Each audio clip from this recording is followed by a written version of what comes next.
It's Arbor Press upgrade time. So this is my existing Arbor Press I've had for many years. And then this one here I picked up about a year ago from a friend of a friend, and just haven't gotten around to making the switch yet. So this one's going out and this one's coming in. Let me bring you guys in a little closer and we'll take a look at these two. Here's the existing. It's a 1.5 ton Dake, really nice machine, and I got it with the stand, and I've had this about, I guess, 5 years or so. Really nice. I don't know what this pocket is for, but I made that to hang my welding leads on because it normally lives back over here in the corner. This base is a little light. I mean, it's meant to be bolted down, but I'm not going to bolt it down. But if you're really, cranking on something, they tend to want to tip the whole base toward you.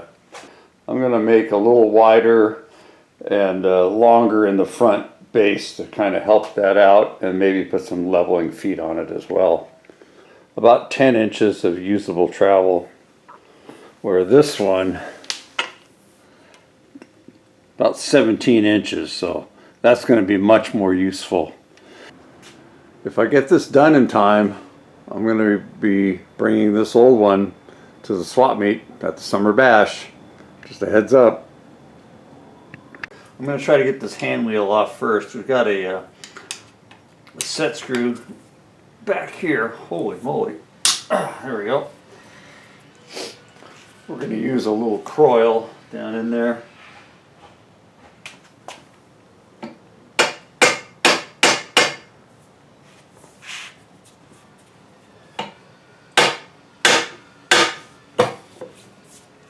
Alright, well, I had to resort to a puller. It's about halfway off. I'm going to do this off camera.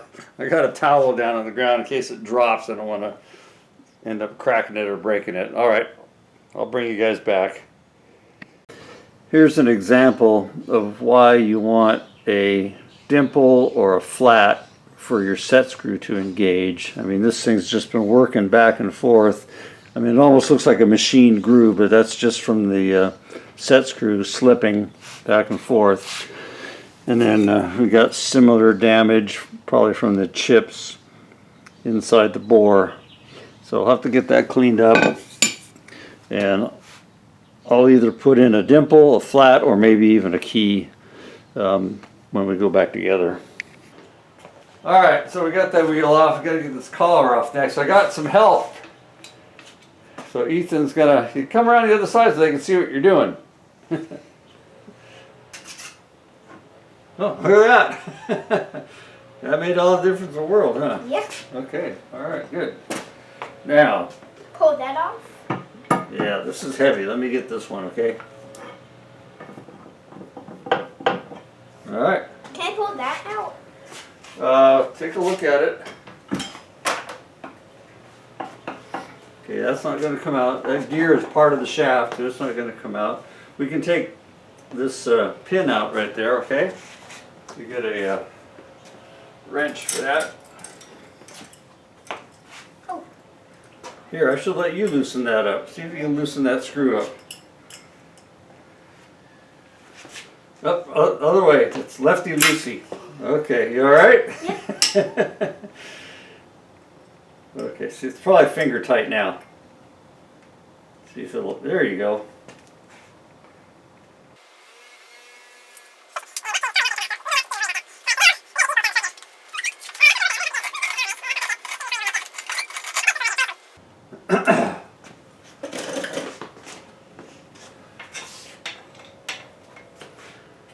It is.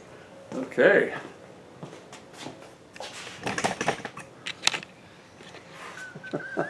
How you doing on those? Okay, here, let me show you something. See, there's one on this end? Yeah. That'll give you more leverage. Oh. Try that. I'm doing it the wrong way. No, you're going the right way. Lefty loosey. There you go. Okay, now before you take that one all the way out, just get them all loose first. Yep. Lefty loosey. Wait, I went over like this. Yeah, there you go. See, work smarter. All right. Okay, now move over to another one.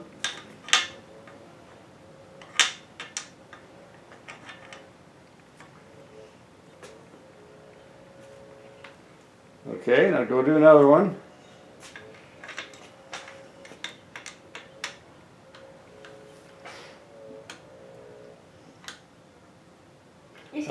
I don't know how I would have done this by myself.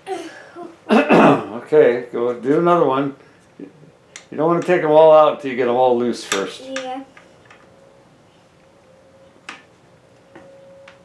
There you go. Okay.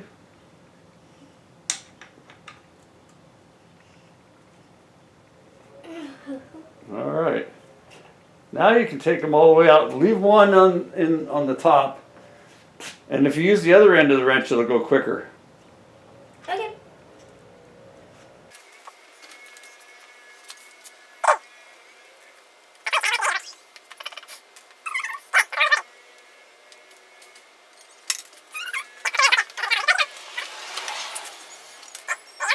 Now we gotta be careful because this may fall out on us here. Yep. Okay, looks like it's staying put. Looks like we got a couple of shims here. Okay. All right, we'll put that up here on the bench. Can we take this out? Let's just give it a wiggle and see what happens. Oh, we can. Oh yeah, there you go. Okay. Only- Did any shims or anything come with it? Nope. Okay. Wait, now we need to undo this right We're here. just gonna lay this on the ground for right now. Okay. Yep. All right. What's left? We need to get that out. Okay, so we have. Do we need to get those bolts out also? I think this will just come out. There we go. Look at that. Yep. Okay. That's the pinion shaft. Now, All right. now we need. I think we're just gonna leave that one in there. Okay. What else is left? Daisy wheel. It just comes off, right? Okay. All right. I think we're ready for cleaning. Yep. All right. Do we need air pressure for this? I think we're gonna use soap and water to start with. Okay.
Does it feel like it's going okay? Yeah. I don't think it's going any deeper. There's a bad spot in there that we got to get cleaned up. And what type of threaded hole is that? What's the thread type? I do not. It's 3/8 16. Oh, here, let's make sure that vise is tight. We don't want that to fall on your foot. There we go. I think I found the bad spot because it's not going any further. Okay, now one thing you want to do is every now and then you want to stop and go backwards. Go backwards a little bit, like half a turn or so. Okay, now keep going.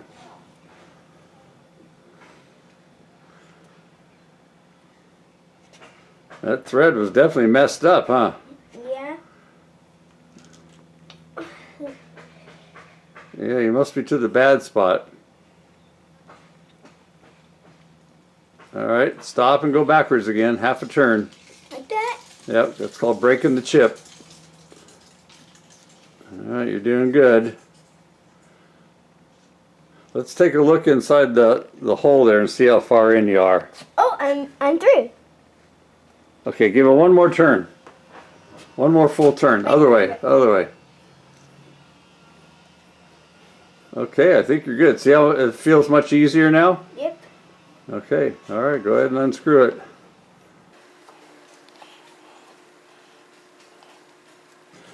All right, well, we got all our parts cleaned up. I just took a file and got rid of all the burrs that were on here from Bubba, and that's fitting now. So I still have to figure out if I want to just put a flat on here or maybe put a keyway in. Everything else is pretty good. We fixed the threads on here. Paint's good enough. We're not going to do any painting. All right, so before I go any farther, I want to modify this base. And this is really top heavy. And with the other Arbor Press on here, it's going to be even worse. So what I want to do is increase the size of this base and give it some gravity. So here we go. I've been storing this piece of plate for about 8 years. So it's a 1-inch thick steel plate, and you can see I've already got it marked out. I probably should have videoed me digging this out of the metal rack. Of course, it was all the way on the bottom, and it had a whole bunch of metal on top of it. Yeah, and it didn't want to move after being in that spot for 8 years. It's 1 inch thick, so 25 millimeters roughly, and then it's square. It's 26 inches square, so about what, 660 millimeters. And then we're going to cut it down to 15 inches, which is what, like 380, something like that, millimeters. Yeah, it's not going to fit in the bandsaw, so we're going to have to use the torch. So let me get set up to do that. Well, this is turning out to be one of them projects or jobs that takes 10 times longer to set up than they actually do. So I was going to put this plate on a couple of milk crates to do the cutting, and the milk crates that I have are not the same elevation, so that's not working. So this is a cart with some wood on it and some bricks, so I'm going to use this instead. Always choke these, never sling them basket style. If you do it basket style, the load can roll right out of the sling. Much safer this way.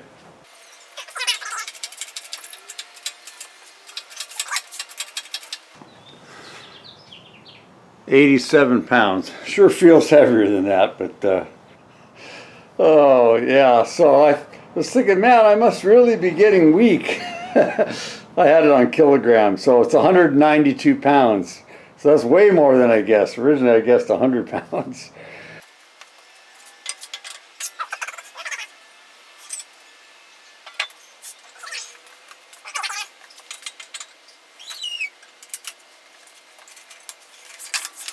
Okay, I'm all set up to do the cut. I've got a clear path underneath the cut line. I got some sheet metal underneath there to protect the concrete. Got some other additional protection here. I got a size 2 cutting tip. So my acetylene tank is a little small for that size tip. It's should have at least one double that size, but we'll see what happens. I may have to stop and let the tank recover. So get ready for a train wreck.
Yeah, it's ugly, but it's cut. Okay, so at least that's somewhat of a milestone.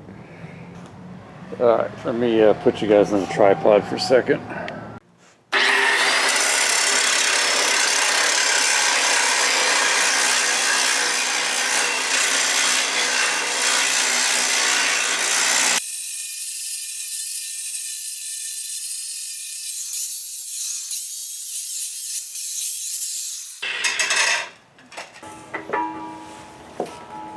Yeah, I know, someone's going to mention it. There's no guard on this grinder. And it doesn't even have any marks like it ever had a grinder, or like it ever had a guard on it. But I'm sure it came with one originally. So yeah, I don't use this hardly at all. But when I do, I'm really careful. I don't get the plane of the wheel in line with my face ever, as much as possible, or even any part of my body if I can. But yeah, I should make a guard for it, or just get rid of it and get a smaller one. My other grinders are 4.5 inch, which I use most of the time. This thing is an absolute beast. It's a 9 inch, and it's 3 horsepower. It's hard to move it around because it has so much gyroscopic effect. It doesn't want to, get out of its rotational plane. It is, and it weighs about 20 pounds. It is just a beast. Okay, enough of that.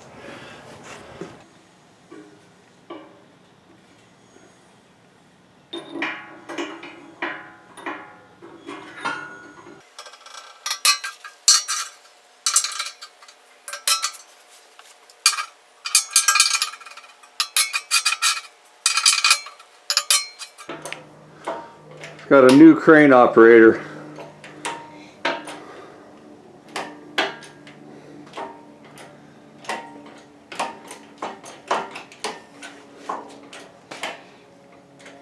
My crane operator got a little excited, so we didn't have the camera going, but we got it up onto the mill. Good job, Ethan. We got our base plate up on the Bridgeport and clamped down and squared up. So I showed my 9-year-old grandson how these clamps work, and we did one together, and then I got stuck on a phone call. When I got off the phone, he had it all done, all clamped down.